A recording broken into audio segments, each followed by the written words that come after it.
Barengan kami, saya AKP Riana Kusmarladi Putri dan juga sahabat saya Coki Saputra. Ketemu lagi di podcast yang kece ini, di podcast Mahameru. Duh, apa kabar? Apa kabar Mas Coki? Alhamdulillah. Teman-teman apa kabar nih? Teman-teman apa kabar nih selama bulan puasa? Ya. Puasanya lancar? Lancar pasti di awal. Udah bolong berapa kira-kira? Mas Coki gimana? Udah bolong berapa puasanya? Coy, jangan sampai bolong dong. Alhamdulillah. Puasanya nggak bolong dan semoga tarawehnya di masjidnya agak sedikit bolong. Kamu gimana kabar? Alhamdulillah sehat. Tapi kalau puasa kayak begini, ini aku agak sedikit penasaran nih. Apa tuh? Ada ini nggak sih kayak tugas-tugas tambahan nggak sih dari bapak-bapak ibu polisi Satlantas gitu? Oh ada dong. Apa tuh? Kita sekarang membantu masyarakat, lebih membantu masyarakat yang apabila mereka jam kerjanya itu pulangnya itu mepet sama jam buka puasa di depan Polda itu kita ada pembagian takjil gratis. Oh iya, aku tuh kalau selalu lewat di depan Polda ini setiap jam 4 sore itu udah ada namanya tenda-tenda bagi-bagi takjil gratis gitu ya. Oh, itu dia. Jadi selama bulan Ramadan. Yaps, betul. Oh oke. Tapi kalau misalnya untuk yang kayak ada kayak pengamanan gitu nggak sih Rina? Kalau misalnya tetap sih ya taraweh di masjid atau kayak itu tetap gimana? aja. Oh, okay. Untuk kegiatan gatur yang kemarin pagi pernah kita jelaskan di podcast sebelumnya itu tetap berlangsung dan juga ditambah kegiatan ekstra pembagian takjil itu dan juga pengamanan di objek-objek yang memang memerlukan kehadiran kita. Betul. Jadi bukan berarti puasa terus kita jadi diem-dieman di kantor aja panas, enggak berlaku untuk kita gitu. Tapi by the way ini kan tinggal beberapa minggu atau beberapa hari lagi lah kita mau lebaran gitu. Mas, ya. puasanya masih 9 hari. Tapi kan itu cepet banget gitu loh. Habis ini kan ada yang namanya lebaran. Yes. Lebaran pasti yakin banget bapak-bapak, ibu-ibu polisi pasti sibuk banget. Gak mudik jelas ya. Jelas itu gak mudik. Jelas. Terus aku pertanyaannya simple banget. Kapan teman-teman kepolisian itu mudik? Liburan gitu nikmatin ya. Kan ada HP. Kita bisa silaturahmi sama keluarga lewat HP. Aduh. Yang penting masyarakat semua itu dalam mau perjalanan dari rumah ke rumah keluarganya atau mungkin perjalanan selama lebaran semuanya aman dan nyaman. Oke. Tapi kalau misalnya aku kalau lagi mudik gitu ya Rene, yang aku lihat itu kalau misalnya di beberapa jalanan, kalau misalnya di Jawa Timur gitu lah sendiri ya, itu bukan cuma bapak polisi loh. Oke. Bapak-bapak atau ibu-ibu yang seragam dishub pun juga turun pas juga banget, ya. Pas banget. Hari ini kita mengundang narasumber. Oh gitu. Yang kebetulan beliau juga berseragam seperti yang Mas Coki bilang. Beliau kebetulan adalah buka contekan dulu ya. Boleh. Salah satu kasih di Dishub Provinsi Jawa Timur. Oh siap. Iya. Sudah ada di pojokan. Mari kita undang Bapak Agung Heru Prasongko, Bapak dari Dishub Provinsi yang menjabat sebagai Kasih Sarana Angkutan Jalan. Silakan Bapak. Selamat siang Pak Agung Heru. Bapak. Iya. Silakan duduk Pak. Boleh. Iya, boleh. Pak. Anggap rumah dan juga ruangan kerja sendiri Pak kalau di sini. Rumah terlalu kecil ini. Alhamdulillah kecil. Pak Agung Heru apa kabar Pak? Alhamdulillah baik. Alhamdulillah baik. Masa dipakai dulu? Iya. Nah, biar kayak penyiar beneran gitu kita kan. Gimana Pak puasa lancar? Alhamdulillah masih belum bolong. Alhamdulillah. Cuma saya aja kayak yang boleh bolong tuh. Iya bener. Kan? Tapi by the way kalau ngomongin soal ini kan Dishub dan juga Satlantas ini kayaknya benar-benar sinergi banget gitu nggak sih? Iya. Dimanapun ya hubungannya Satlantas tuh kebanyakan memang sama rekan-rekan dari Dishub, mau di provinsi, mau di masing-masing kabupaten atau kota itu memang kita bersinergi dengan baik seperti itu. Iya. Iya benar. Karena memang kelancaran lalu lintas kan bukan tanggung jawab satu instansi aja, tapi semuanya ada porsinya masing-masing.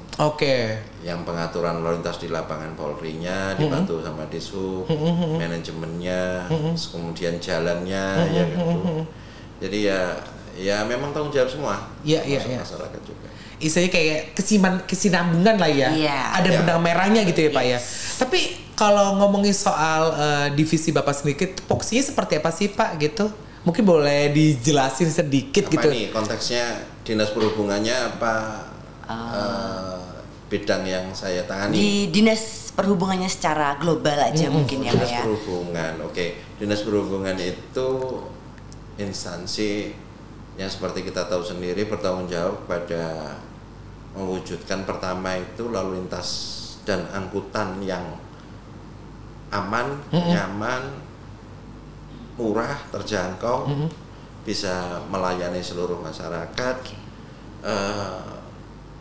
Sebenarnya kalau dalam aturannya seperti itu, tapi dalam ininya kan lebih luas lagi ya dalam prakteknya itu. Kita harus sinergi sama instansi yang lain, Polri, kemudian Bina Marga, terus kemudian apalagi ya, banyak lah.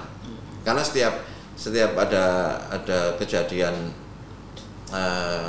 yang apa ya, istilahnya yang menonjol itu pasti Polri dan Disub pasti dilibatkan. Betul. COVID juga kan betul. Terlibat. Terus kemudian ada penyakit menular yang untuk hewan itu PMK itu iya. Kita bertugas untuk menyekat pergerakan perdagangan hewannya, kita sortir kita. Ya seperti itulah, banyak hal. Sama. Jadi kebetulan kita tuh berdua nggak pernah skip. Jadi kalau ada absen itu pasti ada Disub, Polri, kayak gitu Mas Coki. Jadi benar-benar udah ini ya, istilahnya kalau anak gaul bilang itu koncoplek ya Pak ya. Udah besti di situ. Iya. Tapi kalau untuk divisinya Pak Agung Heru sendiri tuh seperti apa sih Pak? Saya lebih karena sarana angkutan jalan, saya ngurusi sarana angkutan jalannya yang jelas, mulai dari perizinannya, terus kemudian kelayakannya. Kita juga kerjasama sama Polri ya Bu ya, terkait dengan apa itu yang kalau dalam teknisnya itu pemberian insentif pajak kendaraan bermotornya. Oke. Itu kemarin sempat disosialisasiin. Nanti kita bahas juga. Oke. Siap. Oke. Baik. Jadi istilahnya lebih ke untuk divisi Pak Agung sendiri, untuk kalau misalnya apalagi kalau masalah pajak-pajak gitu ya. Nah itu yang menentukan adalah divisinya Pak Agung. Menentukan ya tidak, karena ada tugasnya sendiri-sendiri. Oh, aku pikir yang menentukan Pak Agung sendiri. Jadi ada 3 tuh, di Polri yang bagian apa, di Disub yang bagian apa, nanti dari Bapeda itu juga bagian apa. Jadi berkesinambungan jadi satu, jadilah benda itu. Kayak gitu. Baik. Jadi kalau misalnya teman-teman nih sobat lalu lintas juga yang kalau ngeliatin ini ya STNK gitu kan ada beberapa pajak-pajaknya tuh. Nah dari kepolisian berapa tadi, dari Bapeda berapa, sama dari Disub berapa, akhirnya baru ditentukan itu untuk nominalnya gitu. Enggak juga. Ribet ya kayak. Itu beda lagi sama yang kemarin. Beda lagi. Siap. Di konteks yang lebih khusus lagi ya Pak ya. Oke. Nah Pak, kalau ngomongin soal yang beberapa untuk divisi Bapak sendiri, kalau angkutan umum lah gitu, untuk yang penyediaan angkutan umum gitu yang ada di Jawa Timur sendiri lah Pak gitu, itu bagaimana Pak so far untuk sekarang ini? Konteksnya apa ini? Untuk yang mungkin baru atau mungkin ada kayak saya lihat sih ada beberapa kemajuan ya Pak ya. Kalau misalnya yang untuk yang di Jawa Timur sendiri, apalagi Surabaya, ada yang lintas mana bus apa gitu Pak. Itu. Jadi di Sub Jawa Timur pastinya selalu berusaha untuk menampilkan inovasi-inovasi terbaru. Yang sangat dibutuhkan masyarakat saat ini adalah angkutan yang murah, nyaman, terjangkau, terus kemudian waktu perjalanan jelas. Iya. Jadi percuma murah, nyaman, tapi dia ngetem. Orang berangkat kerja, gitu ya Pak ya. Nggak bisa istilahnya, reliability-nya nggak bisa diandalkan. Jadi berangkat kerja misalnya dia naik bis jam 6 nih, bisa-bisa kadang-kadang kan nyampainya jam 9. Betul. Gitu, kalau luar kota. Nah, di situ di Sub Jawa Timur berinovasi untuk membuat sebuah layanan yang ya sudah 2 tahun ini, sudah lumayan 2 tahun ini, dari tahun 2023 jalan sampai saat ini. Itu yaitu Trans Jatim. Nah, tuh Trans Jatim Pak. Ya. Itu kalau nggak salah dari Surabaya sampai ke Lamongan juga tuh. Kemana aja ya Pak? Sementara ini ada ada tiga trayek atau jurusan. Yang pertama itu dari Porong ke Gresik, Terminal Bunder. Oh iya. Terus yang kedua dari Terminal Purabaya sampai Terminal Mojokerto. Oke. Iya. Terus yang ketiga itu dari Terminal Mojokerto ke Gresik, saat yang lewat Balong Panggang. Rencana nanti insya Allah kalau memungkinkan pada bulan Agustus nanti akan diresmikan koridor yang keempat, yaitu dari Terminal Bunder, Gresik ke Paciran. Paciran itu dari mana, Pak? Paciran itu Lamongan yang wilayah utara. Manyar, Sedayu, sampai dengan BBL itu. Oke. Setelah BBL baru ada Terminal Paciran di situ. Terminal Paciran itu menjadi satu dengan pelabuhan Paciran yang melayani kapal penyeberangan dari Paciran ke Bawean dan beberapa jurusan yang lain. Jadi kita integrasikan memang. Oke. Itu kalau aku ngelihat sih dari Disub sendiri istilahnya kayak gini. Biasanya kan kalau misalnya kita lah kalau dari Surabaya mau ke Lamongan atau apa kan dimudahkan dengan naik istilahnya kayak kereta gitu ya. Tapi ini kayak lebih menyisir, lebih yang lebih ke pelosoknya gitu ya, Pak. Iya gitu ya, Pak ya. Apa namanya yang jangkauannya agak sedikit lebih. Jadi kan memang ada keunggulan dan kekurangan masing-masing ya. Tiap-tiap moda itu. Kereta api kita tahu tidak bisa menjangkau pada semua. Ya. Karena memang harus ada rel kan gitu. Terus kemudian jadwalnya juga kereta api juga terbatas. Ya kan. Cuman paling 1 hari 2 kali gitu. Tapi kalau bis itu kan bisa setiap saat. Kalau Transjatim kami intervalnya itu sekitar 15 menit, 10 sampai 15 menit sekali itu lewat. Nah, tanpa, jadi kita menggunakan yang perlu kita ketahui itu Transjatim yang kita selenggarakan pakai sistem by the service atau kita singkat biasanya BTS. Apa itu by the service? Jadi kita pemerintah provinsi itu memberikan subsidi kepada masyarakat dengan membeli layanan yang diberikan oleh penyedianya. Jadi mau ada penumpang tidak ada penumpang, bis itu tetap kita bayar per kilometernya. Jadi dia nggak akan apa istilahnya yang ngurangi yang ngetem tadi itu cenderung mencari profitnya. Jadi nggak usah khawatir nggak ada ya Pak ya, karena pasti tetap dibayar pasti per kilometernya. Gitu. Jadi dia jalan aja gitu. Sesuai dengan aturan yang sesuai dengan jam-jamnya dia jalan itu ya Pak ya. Jadwal-jadwal yang udah kita tetapkan. Jadi pasti dapat dipastikan antara 10 sampai 15 menit sekali pasti lewat. Nah, tuh sobat lalu lintas ya kan. Daripada naik motor sendiri ya kan.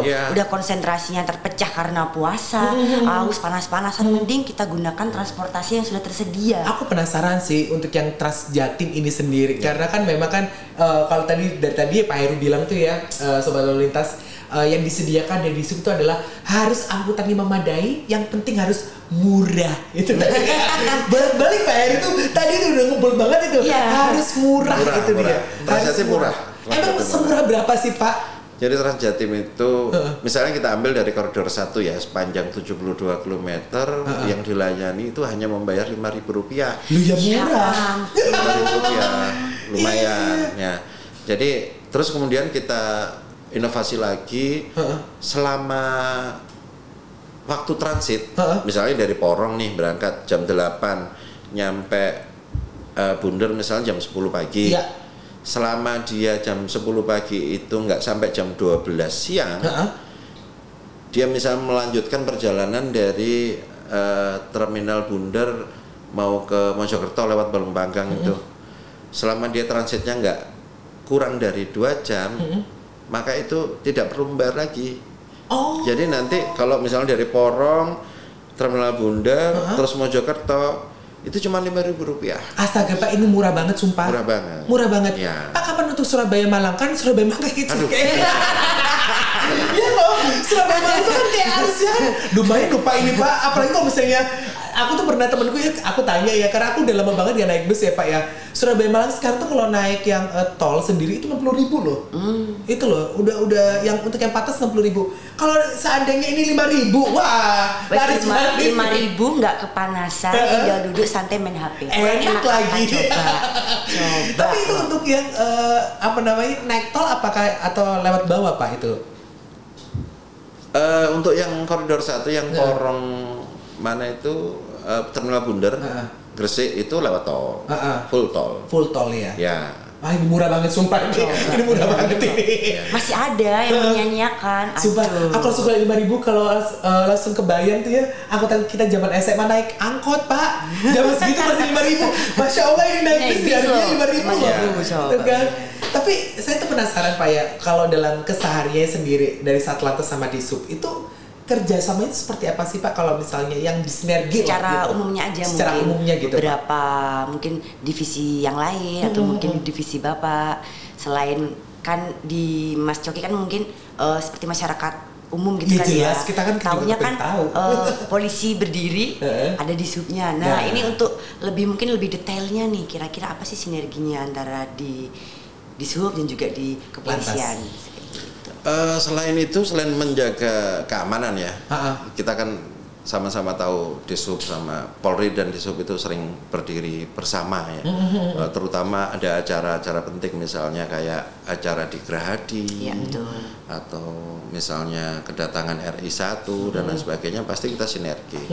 Kita turunkan personel yang ya lumayan banyak sama-sama dengan Polri, kita kerjasama.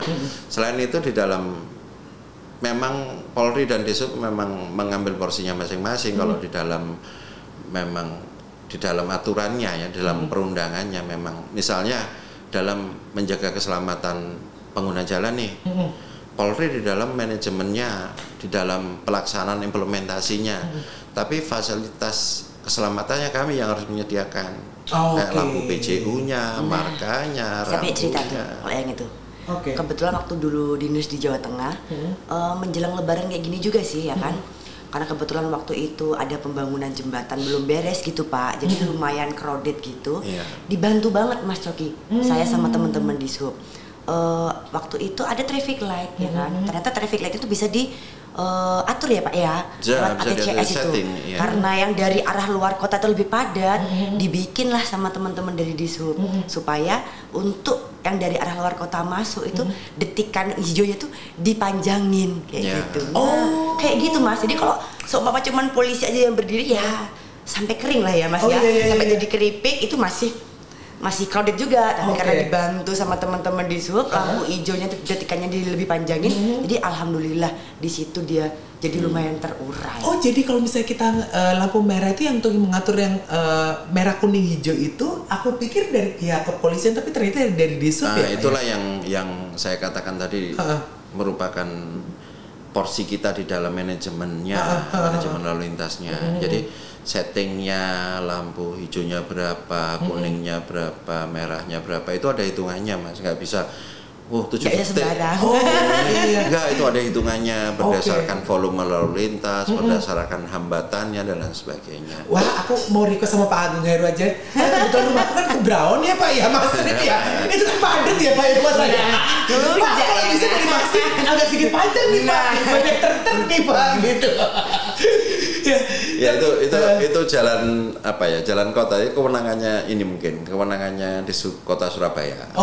Kami yang lebih ke jalan provinsi dan ke arah luar kotanya gitu, bypass Krian itu tanggung jawab kami, terus mana lagi Juanda dan sebagainya itu tanggung jawab dari provinsi. Siap. Tapi anyway Pak, ini kan apalagi kalau tahun-tahun kayak begini nih Pak ya, istilahnya zaman sekarang itu kan kendaraan umum tuh kan semakin masif ya Pak.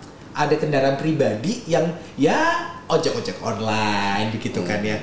Nah itu bagaimana Pak untuk kebijakan dari Disub sendiri tentang yang plat kuning biasanya untuk kendaraan transportasi gitu. Nah ini kan nyambung yang pembicaraan kita sebelumnya.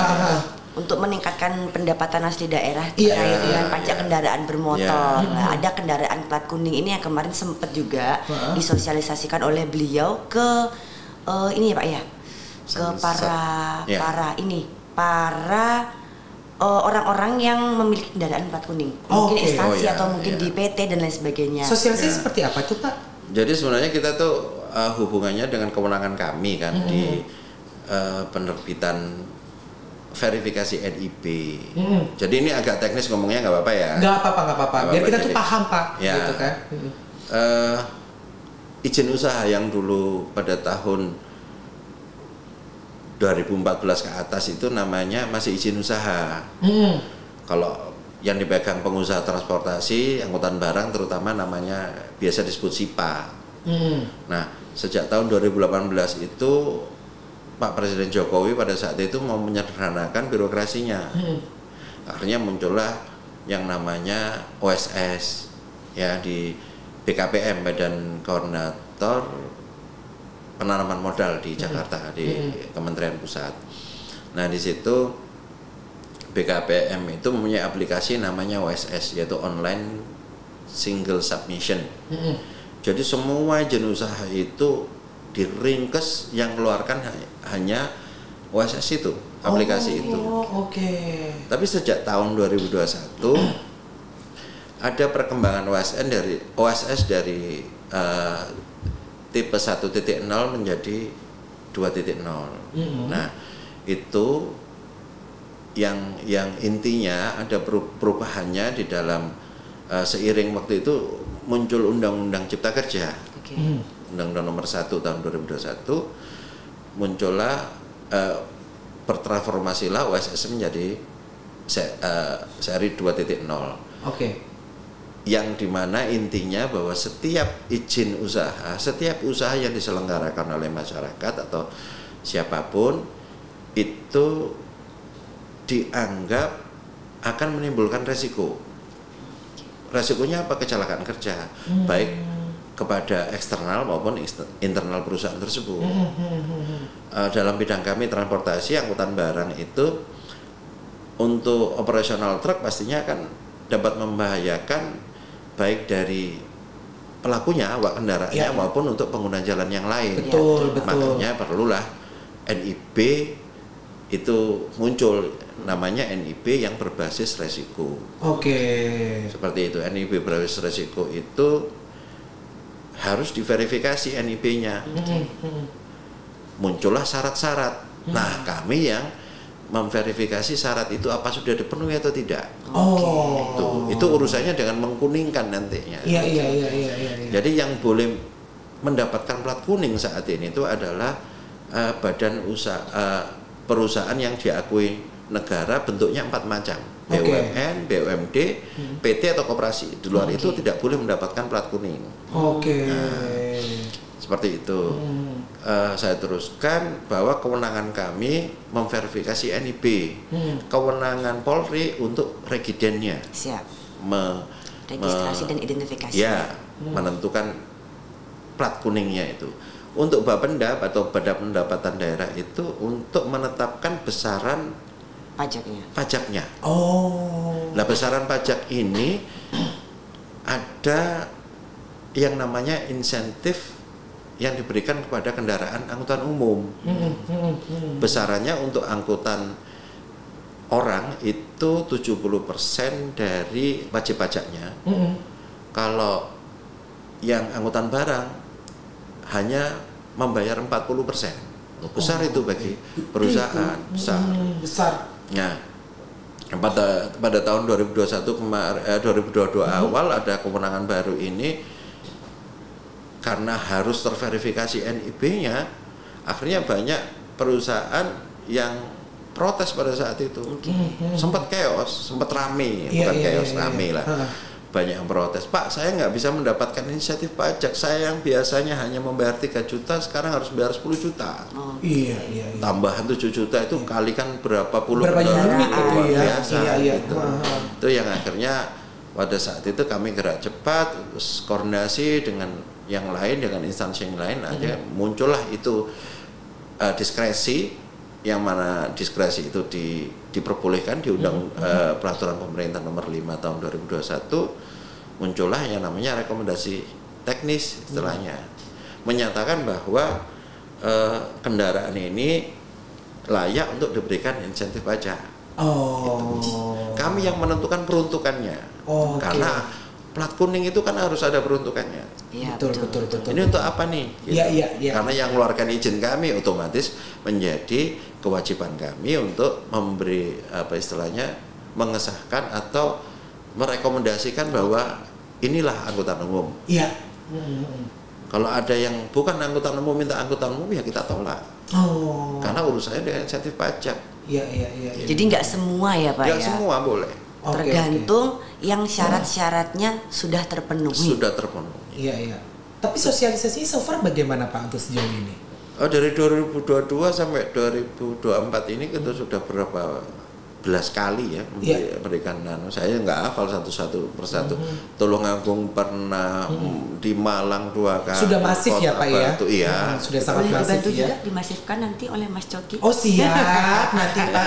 Itu wajib loh kan? Iya loh. Karena nggak semudah itu kan ya Pak ya. Nah, nggak semua kendaraan plat dia menganggap plat kuning, habis itu serta-merta dia mendapat insentif gitu kan Pak ya. Harus ada beberapa syarat nih bener. Takutnya ntar di kong-kali-kong sama orang gitu kan ya. Aku nggak dapat insentif ya. Rugi malahan ya Pak ya. Negara memberikan insentif tapi dia kewajiban untuk memberikan keamanan kepada orang lain tidak diwujudkan. Nah itu dia. Karena kita kemarin ngobrol sama Bapak D itu kan, karena kalau misalnya untuk plat kuning kan pajaknya kan juga berbeda. Iya. Nah, takutnya nanti disalahgunakan. Iya. Jadi harus teliti ya Pak ya. Iya, teliti. Nah itu dia.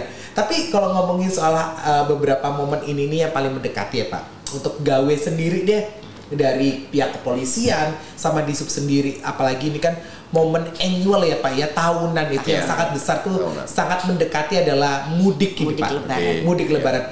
Bagaimana Pak? Saya tuh kepo ya Pak ya. Ini kan katanya Jawa Timur ini kan uangnya kan nyobar kemana-mana ya, di mana-mana.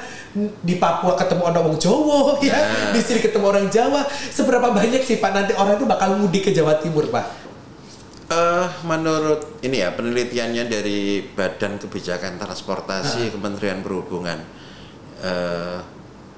selama ini kita singkat BKT Kemenhub itu yang menjadi acuan bagi semua pihak, baik itu Polri, baik itu unsur perhubungan atau siapapun yang meneliti besaran berapa sih orang yang mudik dari tiap-tiap daerah.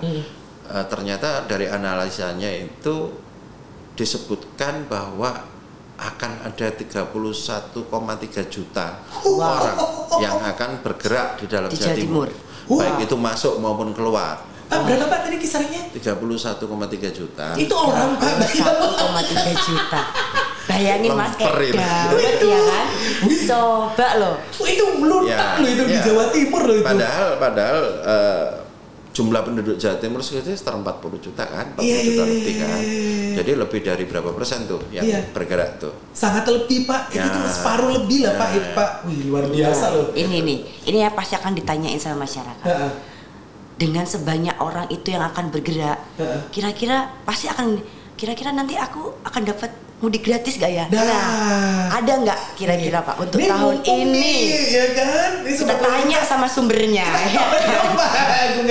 Ya mudik gratis ini udah dilakukan lebih dari satu dasawarsa ya, udah 10 tahun lebih kita lakukan. Sudah naik turun lah pengalamannya pada saat COVID kemarin. Kita tidak menyelenggarakan karena semua anggaran kan refocusing untuk menghadapi COVID. Tahun ini kita akan menyelenggarakan ada dua mudik di bis ya. Kita sebenarnya di subprovinsi melakukan mudik gratis itu tiga sektor. Yang pertama mudik untuk bis, yang kedua untuk sepeda motor yang dibawa truk. Sepeda motor bawa truk. Ya. Terus yang ketiga untuk moda laut penyeberangan. Kapal. Oke. Iya. Ya kita bahas yang moda bis ya, menjadi kewenangan saya. Moda bis itu ada dua pelayanan yang kita berikan. Yang pertama untuk antar kota antar provinsi. Antar provinsi. Jadi di dalam Jawa Timur ya Pak ya? Antar kota antar provinsi. Oh di luar Jawa Timur ya? Ada yang dari saudara-saudara kita yang di Jakarta, kalau yang ingin menggunakan bis gratis kita sediakan menuju Jawa Timur di beberapa kota. Ada yang ke Madura, ada yang ke Tulungagung, ada yang ke Ponorogo, ada yang ke Surabaya, ada yang ke Banyuwangi. Kita sediakan 23 bis dari Jakarta Jawa Timur. Taman Mini, kita berangkatkan dari Taman Mini ke beberapa kota di Jawa Timur. Total berapa? 30 berapa bis, Pak? 23 bis. Itu gratis. Itu daftarnya gimana, Pak, caranya, Pak? Itu nanti menghubungi Badan Penghubung Daerah Jawa Timur, salah satu instansi Pemprov Jatim yang ada di Jakarta, yang mengkoordinir nantinya, mengkoordinir.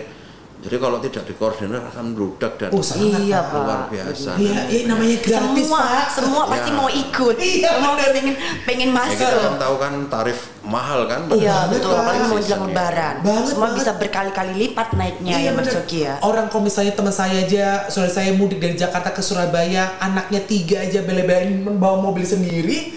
Kalau misalnya naik pesawat bisa sekali berangkat 15 juta. Ini lumayan apalagi kalau ada yang gratis. Udah bisa beli mobil second ya. Pak Agung Heru, ini kalau misalnya ini saya kemarin sempet nih waktu saya siaran baca kalau nggak salah daftarnya tuh bisa lewat online ya. Kalau di sub.go.id itu nggak sih, Pak? Betul nggak sih, Pak? Ya, tapi kalau untuk yang Jakarta tetap nanti melalui Badan Penghubung Jakarta itu walaupun pendaftarannya lewat online, tapi yang kedua, yang saya teruskan yang tadi, yang pelayanan yang kedua yang antar kota dalam provinsi. Antar kota dalam provinsi. Itu dari Surabaya. Di dalam Jawa Timur. Di dalam provinsi. Jawa Timur. Itu kita selenggarakan ada 90 bis yang menuju ada 17 jurusan. Kita bagi 17 jurusan dengan proporsi tentunya ya. Dapat melayani 20 kabupaten kota di Jawa Timur. Itu 90 bis. Kapasitasnya 3.600-an lah. 3.600 orang. Nanti kita rencana akan berangkatkan tanggal 7 April, hari Minggu. Saya rasa masih sangat mending ya. Jadi kan pegawai negeri liburnya Jumat nih. Kalau swasta kan Sabtu setengah hari. Ya kita berangkatkan Minggu pagi biar kita memberikan kesempatan masyarakat packing dulu. Pak, itu untuk mudik gratis, saya penasaran itu diberangkatkan saja atau sekalian pulangnya juga, Pak? Kalau yang antar provinsi itu sekalian baliknya. PP ya? Enggak PP di lain hari. Ya di lain hari ya, Pak ya? Tanggal 14 April rencana. 15 April? 14 April, Yang 7 pelaksanaannya kalau yang dari Jakarta tanggal 5 April. Dari Taman Mini ke Jawa Timur. Tapi kalau yang baliknya itu tanggal 14 April menuju Jakarta. Ya, kalau yang dalam provinsi kita laksanakan 7 April. Tapi tidak ada baliknya. Untuk pendaftarannya mungkin, Pak, gimana sih caranya biar bisa ikut mudik gratis? Untuk daftar kita melalui ada 2 cara nih yang kita sediakan. Yang pertama secara online, yang kedua offline. Online itu untuk kemudahan, ya kita selenggarakan untuk mengaspirasi kemudahan. Tapi nggak semuanya bisa mengakses internet. Kan ada yang mohon maaf dalam tanda kutip gaptek dan lain sebagainya tidak bisa menggunakan Android atau apa itu. Kita makanya kita menyelenggarakan yang offline. Ya itu tadi yang di mudik gratis tadi yang mudik gratis di go.id itu ya, Pak ya. Pendaftarannya untuk yang mudik gratis secara online tanggal 13 sampai 20 kemarin udah lewat. Udah lewat. Dan alhamdulillah animo masyarakat luar biasa. Pada tanggal 13 jam 8 pagi kita buka, 2 jam kemudian habis. Yang untuk kuota online. Wah, kalah ya, Pak ya. Luar biasa loh ya, Pak ya. Tiket kalah Mas Coki ini. Ya, jadi kuotanya habis sekitar 1.340 atau berapa gitu, habis dalam waktu 2 jam.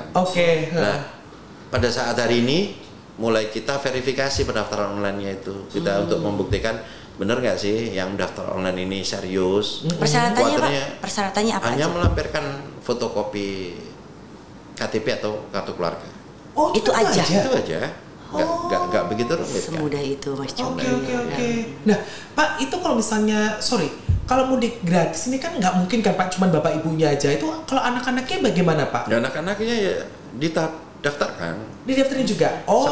Makanya harus dilampirkan KTP atau KK tadi ya, Pak ya? Kalau yang daftar sendirian KTP aja cukup. Tapi kalau satu keluarga kan daripada KTP 4 itu kan ribet kan gitu. Jadi mending satu KK aja gitu. Berarti hari ini udah verifikasi ya Pak? Untuk yang online ya Pak? Untuk yang online. Ya? Untuk yang offline nanti tanggal 24 April. Monggo buat masyarakat yang mau dicatat ya.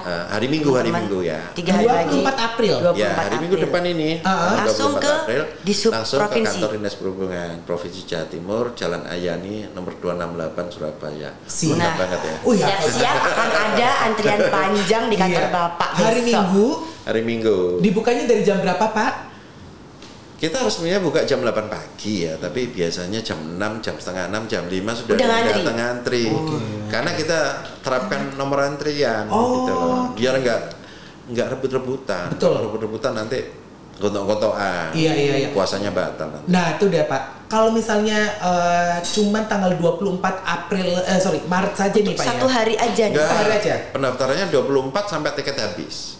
Oke. Tapi berpengalaman sama online 2 jam habis, jangan-jangan juga tanggal 24 sekali sehari aja habis ini Pak. Kira-kira masih ada berapa tiket lagi sih Pak untuk pendaftaran offline-nya ini? 2000 sekian.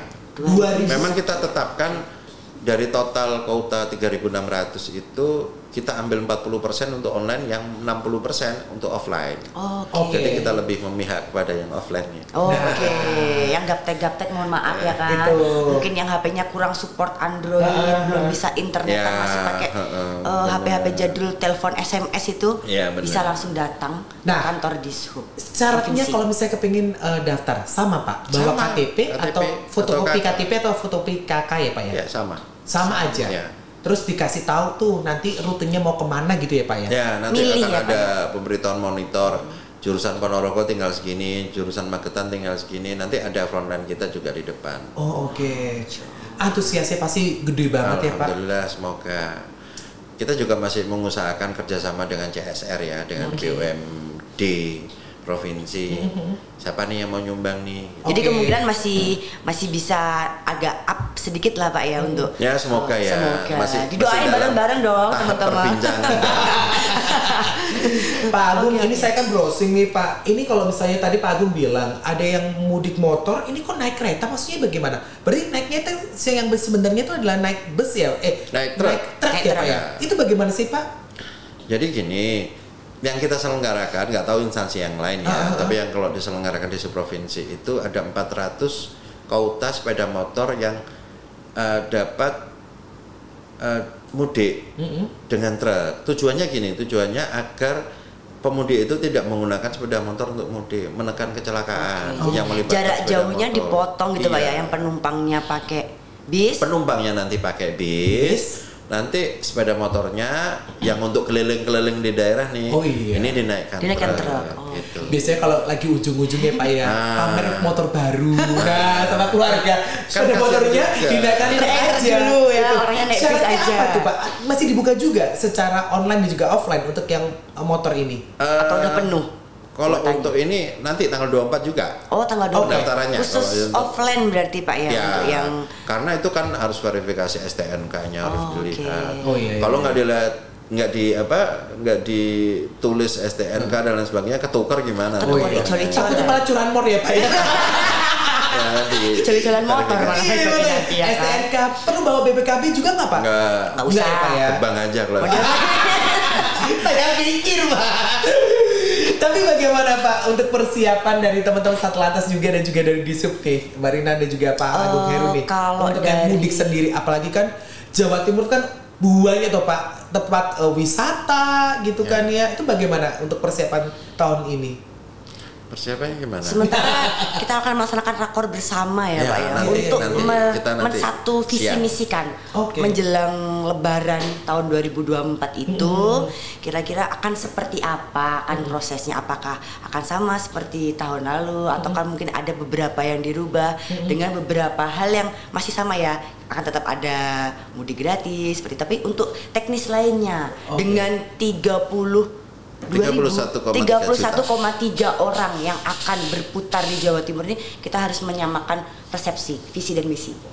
Dia nggak hanya Polri sama Perhubungan aja, di situ ada Dinkes, ada Bina Marga, ada PT ASDP, ada Angkasa Pura, banyak nanti yang terlibat nanti.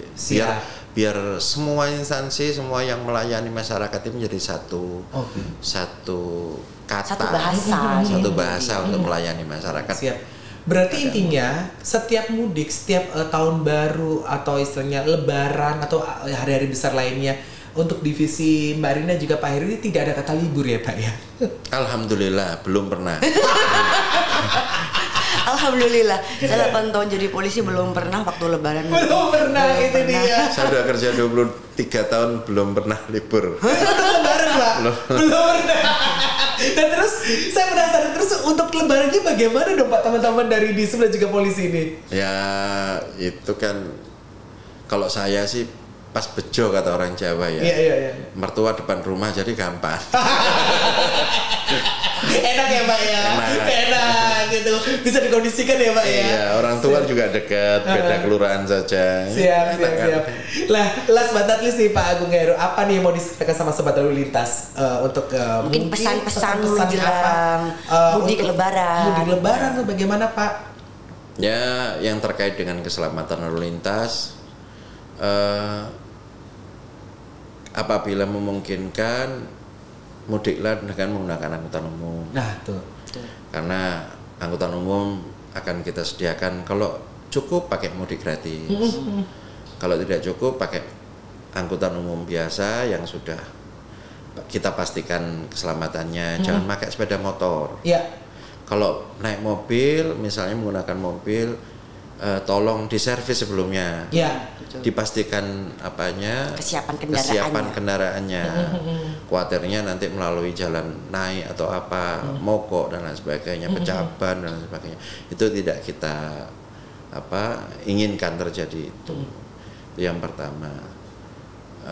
Terus yang kedua, nanti kalau meninggalkan rumah tolong ya dikunci, matiin listrik, kompor, benar. Ya, intinya itulah. Nanti kalau bisa yang disarankan juga oleh Pak Menteri Perhubungan, kalau mudik kalau bisa mendahului. Jadi jangan bersama-sama. Kalau bersama-sama akhirnya yang itu 31,3 juta itu bergerak bersama. Saya langsung mikir Pak. Kalau itu dilakukan bertahap masih memungkinkan kan? Iya. Begitupun juga baliknya juga kalau bisa dilakukan bertahap. Jangan melakukan perjalanan di mana semua berkeinginan melakukan perjalanan pada waktu itu. Betul. Akhirnya crowded dan lain sebagainya. Betul. Mungkin itu Mas. Secara kan memang untuk tahun ini juga lumayan panjang juga kan ya Pak ya, untuk hari Lebarannya. 1 minggu kalau nggak salah Pak ya, untuk libur dari pemerintah ya, itu dia. Siap. Selamat bertugas, semoga lancar Pak Agung Heru, Mbak Rina juga. Terima kasih persiapannya ya. Itu dia. Pasti aku langsung kalau misalnya ada beberapa posko-posko gitu, aku langsung penasaran setiap aku lewat gitu. Iki pasti ono kastengel, ada kasar, ada apa? Gitu. Lanjut Pak Agung Heru ya untuk persiapannya ya. Jangan lupa Sobat Lalu Lintas ya, untuk mudik gratis tanggal 24 April daftar secara offline ke kantor Dishub Provinsi Jawa Timur. Jalan Ahmad Yani yang paling pojokan itu sendiri, paling gede kantornya. Nah, itu dia Dishub. Itu dia di situ ya Pak. Pinggirnya Trans-Icon. Pinggirnya Trans-Icon. Oke, Pak Heru. Terima kasih banyak sudah menyempatkan waktunya untuk hadir dan memberikan pencerahan kepada masyarakat yang mungkin mengharapkan dan menunggu info kapan sih mudik gratis. Nah, semakin setelah menonton ini ya kan, semoga belum lewat waktunya. Betul. Bisa nanti langsung datang ke kantor di sub provinsi Jawa. Hari Minggu. Hari Minggu tanggal 24 dicatat ya. Tuh dia. Jam setengah 6 udah datang ngantri ya. Jangan sampai kehabisan. Ngelihat podcast Mama Mary itu selalu ada informasi yang bermutu buat sobat lalu lintas itu. Makanya jangan lupa di like, komen dan juga subscribe, di share sama teman-temannya. Itu dia, jangan sampai ketinggalan. Nah. Oke, sobat lalu lintas, hari ini cukup sekian podcast dari kita. Selamat menjalankan ibadah puasa bagi yang menjalankan. Semangat, jangan sampai ada bolong Mas Coki, Pak Heru juga. Jangan sampai. Kita bertemu di podcast selanjutnya. Tetap jaga keselamatan, tetap jaga kesehatan. Utamakan keselamatan sebagai kebutuhan bukan sebagai keberuntungan. Dadah.